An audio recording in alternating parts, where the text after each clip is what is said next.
प्यारे बच्चों नमस्कार। मैं दिनेश शाश्वत आप सभी साथी का स्वागत करता हूं। आप लोग देख रहे होंगे भाषा, बोली और लिपि। बहुत इंपॉर्टेंट टॉपिक है, हिंदी विषय से संबंधित ये बहुत महत्वपूर्ण टॉपिक है। आप सभी लोग इस वीडियो को बिना स्किप किए हुए पूरा देखिएगा। मात्र 10 मिनट की वीडियो या 5 मिनट की वीडियो आप देखिएगा, कितनी अच्छी तैयारी करा देगा। यानी हिंदी का पूरा बेस आपको पूरा क्लियर हो जाएगा। आप सभी लोग इस वीडियो को सभी के पास शेयर कर देना। अगर आपको अच्छा लगे तो कमेंट भी कर देना। मेरे प्यारे बच्चों, जैसा कि आप देख रहे हो भाषा, बोली और लिपि। सबसे पहले हम लोग चर्चा करेंगे लिपि पर। लिपि क्या होती है तो आप सब लोग जानते होंगे भैया। भाषा के लिखने की रीत या ढंग को क्या, भाषा के लिखने की रीत या ढंग को क्या कहते हैं, रीत या ढंग को क्या कहते हैं, लिपि कहते हैं। को क्या कहते हैं, लिपि कहते हैं। ये बात क्लियर है? सभी लोग बताओ, ये बात क्लियर हो गई भैया, लिपि किसे कहते हैं? सभी लोग बताओ। जैसे हम सब लोग हिंदी भाषा को देवनागरी लिपि में लिखते हैं, इसी तरीके से अगर आपसे क्वेश्चन पूछ ले, सभी लोग बताना कमेंट करके जिसको जिसको मालूम है। अगर आपसे क्वेश्चन पूछ ले सबसे प्राचीनतम लिपि कौन सी है, यानी सबसे पहली लिपि कौन सी है, सभी लोग कमेंट करके बताओ। सभी लोग बताओ। तो मेरे प्यारे बच्चों आप सब लोग बताना सबसे प्राचीनतम लिपि कौन सी है। वो लिपि का नाम है ब्राह्मी लिपि। क्या ब्राह्मी लिपि है? ये क्वेश्चन बार बार पूछा जाता है। Very very most important question है। क्या very very most important question है। अच्छा भैया, आपसे क्वेश्चन ये भी बन सकता है यहां पे कि गुरुजी मुझे एक बात बता दो कि सबसे प्राचीनतम लिपि ब्राह्मी लिपि है, तो लिपि के विकास का क्रम क्या होगा? क्या लिपि के विकास का क्रम क्या होगा? तो आप सब लोग जल्दी से बताओगे विकास का क्रम क्या होगा। तो मेरे प्यारे बच्चों ध्यान देना, सबसे प्राचीनतम लिपि अगर आप लोगों ने लिख लिया, क्या लिख लिया? अगर ब्राह्मी लिपि लिख लिया, सबसे प्राचीनतम लिपि ब्राह्मी लिपि, उसके बाद फिर क्या होती है? गुप्त लिपि। गुप्त के बाद फिर क्या हो जाएगी? कुटिल लिपि। क्या हो जाएगी? कुटिल लिपि हो जाएगी। और कुटिल के बाद देवनागरी लिपि हो जाएगी, जो हिंदी भाषा देवनागरी लिपि में लिखी जाती है। ये अगर आपको क्रम याद करने में थोड़ा भी कठिनाई महसूस होता है तो आपको पता है ये सबसे प्राचीनतम लिपि है। आप सब लोग जान ही रहे हो, आप सबको ये मालूम ही है। वर्तमान में देवनागरी हिंदी भाषा की चल रही है। 2 लिपि याद करना है। अगर इसमें समस्या होती है तो ये ध्यान देना, इसमें 2.5 अक्षर है गुप्त में, और क्या कुटिल में 3 अक्षर है। तो आपको पता है पहले 2.5 आएगा फिर 3 आएगा, यानी ब्राह्मी, गुप्त, कुटिल और क्या देवनागरी। अब हम सब साथी को क्या करना है, देवनागरी लिपि के बारे में थोड़ा सा डिटेल पढ़ना। क्या देवनागरी लिपि के बारे में थोड़ा सा डिटेल पढ़ना है। किसको किसको मालूम है देवनागरी लिपि का सर्वप्रथम प्रयोग कहां कब किसने किया था? किसको किसको मालूम है? सभी बच्चे बताएं, किसको किसको मालूम है देवनागरी लिपि का सर्वप्रथम प्रयोग कहां किसने कब किया था? सभी लोग बताओ। तो देवनागरी लिपि का सर्वप्रथम प्रयोग की बात किया जाए तो गुजरात राज्य में हुआ है। कहां पे हुआ है? गुजरात राज्य में हुआ है। कब हुआ है लाला? 8वीं सदी में हुआ है। क्या 8वीं सदी में हुआ है? किसने किया है बाबू? तो आप बोलोगे राजा जयभट्ट सिंह ने किया। किसने किया है? राजा जयभट्ट सिंह ने किया है। किस पर किया है? तो आप बोलोगे शिलालेख बोले तो पत्थर पर। क्या शिलालेख बोले तो क्या भैया? पत्थर पर। आप सब लोग इस बात को ध्यान से समझिएगा। अगर माध्यम पूछेगा तो आप बोलोगे हस्ताक्षर के माध्यम से, यानी उस पर क्या किए थे? हस्ताक्षर किए थे। तो आप सब लोग इतनी बात आप सबको पता चल गई। तो भैया हो, अब यहां पर देखिएगा देवनागरी लिपि का सर्वप्रथम प्रयोग गुजरात राज्य में 8वीं सदी में जयभट्ट सिंह ने किया है, और उसके बाद शिलालेख पर हस्ताक्षर के माध्यम से। लेकिन यहां पर जानना चाहिए किस किस भाषा की लिपि देवनागरी होगी, ये बार बार क्वेश्चन पूछा जाता है। किस किस भाषा की लिपि, किस किस भाषा की लिपि देवनागरी होगी? मेरे प्यारे बच्चों ये क्वेश्चन आपसे बार बार पूछा जाता है। ये क्वेश्चन आपसे गलत नहीं होना चाहिए। इस वीडियो को ज्यादा से ज्यादा शेयर कर देना। बिहार बोर्ड का हर बच्चा, क्या पूरे भारतवर्ष का हर बच्चा सीख सके, क्योंकि ये आप लोग जानते हो ऐसा टॉपिक है जो हर बोर्ड में आता है। तो किस किस भाषा की, और उसके बाद में कंपटीशन में भी आता है। तो ध्यान देना, संस्कृत, क्या भैया? संस्कृत, पाली, प्राकृत, अपभ्रंश, अवहट्ठ हिंदी। संस्कृत, पाली, प्राकृत, अपभ्रंश, अवहट्ठ हिंदी। अपभ्रंश, अवहट्ठ, अपभ्रंश, अवहट्ठ हिंदी। और 2 भाषा जोड़ो जल्दी से। क्या? नेपाली और मराठी। क्या नेपाली और मराठी भाषा की लिपि क्या होगी? नेपाली और मराठी भाषा, मराठी को महाराष्ट्री भी कह सकते हो, बात एक ही है। इस भाषा की लिपि क्या हो जाएगी? इसकी लिपि क्या हो जाएगी? देवनागरी लिपि हो जाएगी। सभी बच्चे बताओ, आज के बाद ये प्रश्न गलत तो नहीं होगा ना? आज के बाद ये प्रश्न गलत नहीं होना चाहिए, ये एकदम क्लियर आप सब लोग इतना समझ लो, ठीक है ना।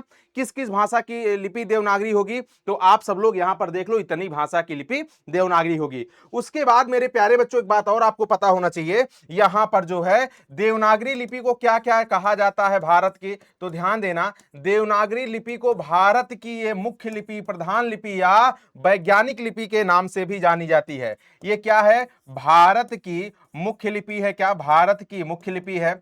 मुख्य लिपि को कहीं कहीं ऑप्शन में क्या दे देते हैं, प्रधान लिपि। भारत की ये क्या है, प्रधान लिपि है। कहीं कहीं ऑप्शन में दे देता है लला कि ये भारत की वैज्ञानिक लिपि है। क्या, वैज्ञानिक लिपि है। ये भी बात आप सबको ध्यान देना है। इतनी बात क्लियर हो तो एक बार जो है लाइक तो बनता है, शेयर तो बनता है, कमेंट तो बनता है। इतनी बात क्लियर है ना। अब देखो, ये तो लिपि से संबंधित चर्चा हो गई। बात आती है शास्त्रीय भाषा की, तो वर्तमान में शास्त्रीय भाषा की संख्या 11 है। संस्कृत, तमिल, संस्कृत, कन्नड़, तेलुगु, मलयालम, ओडिया, मराठी, बंगाली, असमिया, पाली, प्राकृत। मेरे प्यारे बच्चों, जानते हो लास्ट में भी अभी 2024 में कुछ भाषा जुड़ी, जो कि अब संख्या हो गई 11। इसको स्क्रीनशॉट करना, याद करना, हमेशा काम आएगा। उसके साथ साथ मेरे प्यारे बच्चों, अगर आपसे पूछे हिंदी प्रदेश की संख्या कितनी है, तो हिंदी प्रदेश की संख्या 10 है। याद रखिएगा, उत्तर प्रदेश, मध्य प्रदेश, हिमाचल प्रदेश, राजस्थान, दिल्ली, हरियाणा, बिहार, उत्तराखंड, छत्तीसगढ़ और झारखंड, इतने जो है ऐसे प्रदेश हैं जो हिंदी भाषी, यानी यहाँ के सरकारी कार्यकाज जो होते हैं हिंदी भाषा में भी होते हैं। ये हिंदी प्रदेश के आप लोग जानते हो 10 जो है प्रदेश हैं। अब बात आती है हिंदी उपभाषा। हिंदी उपभाषा की संख्या 5 होती है। जैसे आप जानते हो भैया, राजस्थानी, पहाड़ी, पश्चिमी, पूर्वी, पहाड़ी, ठीक है। अच्छा, हाँ, 1 2 3 4 5, हाँ, राजस्थानी, बिहारी, पश्चिमी, पूर्वी, पहाड़ी, ये जो है क्या हो जाएंगे, 5 आपकी उपभाषा होती हैं। अब किस उपभाषा में कितनी कितनी बोलियां आती हैं, कौन कौन बोलियां आती हैं, इनको अगर देखना है आप सब लोग को, तो यहां पर देखिएगा, राजस्थानी हिंदी उपभाषा। क्या, राजस्थानी हिंदी उपभाषा में कौन कौन सी बोली आएगी, ये सब बोली है लाला, कौन कौन सी बोली आएगी, आप बोलोगे मारवाड़ी, मेवाती, मालवी, जयपुरी, ढुढाई। ये 5 ऐसी हैं। हाँ, ये 5 ऐसी हैं भैया कि आप लोग यहां पे बोलोगे ना ना ना 4 होंगी, क्योंकि ढुढाई जयपुरी को ही बोलते हैं ना।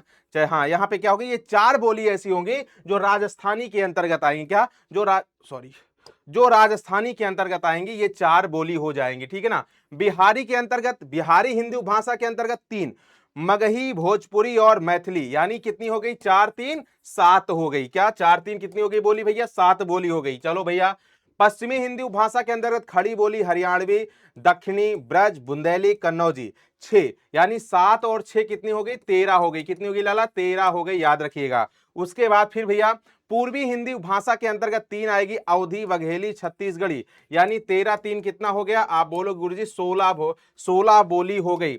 उसके बाद में पहाड़ी हिंदी भाषा के अंदर कुमाऊनी, गढ़वाली, यानी 18 बोली हो जाती हैं। लेकिन आपको पता है जॉर्ज ग्रियर्सन के अनुसार सिर्फ 17 होती है, क्योंकि वहां पर दक्षिणी को आप लोग को पता होना चाहिए गौड़ मान लिया जाता है, ठीक है ना। तो अब आपसे अगर क्वेश्चन पूछेगा कि गुरुजी बताओ कितनी उपभाषा की संख्या होती है, तो 5 होती है। पांचों के नाम आप सबको अभी अभी बताए, पांचों के नाम तुरंत याद कर लो, ये 5 हो जाएंगे लाला। कोई भी नंबर ले लो, 1 2 3 4 5, और सभी के अंतर्गत कौन कौन सी बोली आएंगी, इसको आप लोग ध्यान देना। उसके बाद आप सबको पता है हिंदी प्रदेश की संख्या 10 हो जाएगी। शास्त्रीय भाषा की संख्या आप लोग देख रहे हो 11 हो जाएगी। कितनी हो जाएगी, 11 हो जाएगी। उसके बाद आपको देवनागरी लिपि के बारे में पूरा डिटेल बता दिया गया। मेरे प्यारे बच्चों, एक बात और आप सबको जानकारी के लिए बता दूं कि भैया हो, राष्ट्रीय हिंदी दिवस 14 सितंबर को मनाया जाता है। राष्ट्रीय हिंदी दिवस जो है कब मनाया जाता है, राष्ट्रीय हिंदी दिवस 14 सितंबर को मनाया जाता है। क्या, 14 सितंबर को मनाया जाता है। और अगर बात किया जाए विश्व हिंदी दिवस की बात करूं अगर आप सभी से, तो आप लोग बोलोगे विश्व हिंदी दिवस गुरुजी मनाया जाता है 10 जनवरी को। कब मनाया जाता है, 10 जनवरी को मनाया जाता है। ये अलग अलग तिथि क्यों ऐसी है, ध्यान देना। 14 सितंबर 1949 को क्या हुआ था, भारतीय संविधान में हिंदी भाषा को ग्रहण किया गया था, इसीलिए प्रत्येक 14 सितंबर को राष्ट्रीय हिंदी दिवस मनाया जाता है। और क्या भैया, विश्व हिंदी दिवस 10 जनवरी के क्यों, क्योंकि 10 जनवरी 1975 को प्रथम विश्व हिंदी सम्मेलन मनाया गया था, इसीलिए प्रत्येक प्रत्येक 10 जनवरी को विश्व हिंदी दिवस मनाया जाता है। आप सभी लोगों को वीडियो अच्छी लगी हो तो जरूर शेयर करना। हर बच्चे का कमेंट आना चाहिए, हर बच्चे को कमेंट करना है कैसी लगी वीडियो, और ये बिहार क्या पूरे भारत के हर बच्चों के पास ये क्लास, ये वीडियो जानी चाहिए। और प्यारे बच्चों, आप सबको कौन सा टॉपिक कठिन लगता है वो भी कमेंट करके बताना। हमेशा आपके साथ में हर कुछ वीडियो, जितना भी जो भी क्लास वीडियो चाहिए मैं आप सबको बताऊंगा। बिहार बोर्ड के कई लाख बच्चे जैसे भरोसा करके पिछले 8 वर्षों से भरोसा दिखाए हैं, वैसे मैं दिनेश शाश्वत आप सबके सामने हमेशा कहता हूं कि जो भी समस्या हो कमेंट करके बताओ, मैं हमेशा वो टॉपिक को लेकर आप सबके सामने पेश करूंगा। यहां पर देखोगे तो आप सबको मैं बोली, भाषा, लिपि के बारे में पूरा कुछ बातें बता दिए जहां से आपको समस्या होती थी। अब एक बार मुझे जल्दी से बताओ कमेंट करके, एक लास्ट क्वेश्चन आप सबसे, कौन सा हिंदी में ऐसा वर्ण है जिसे शहीद वर्ण के नाम से जाना जाता है? इसका मुझे क्या चाहिए, कमेंट में चाहिए। आप सबके कमेंट, सबके कमेंट देखूंगा किसको किसको ये क्वेश्चन आता है, ठीक है ना। थैंक यू सो मच, अपना ख्याल रखना, बाय बाय, टेक केयर। मिलते हैं फिर नेक्स्ट सेशन में। मैं अपनी वाणी को मां सरस्वती के चरणों में समर्पित करते हुए आज के लिए इतना ही। प्यारे बच्चों, लाइक तो बनता है और वीडियो शेयर जरूर कर देना। Thank you.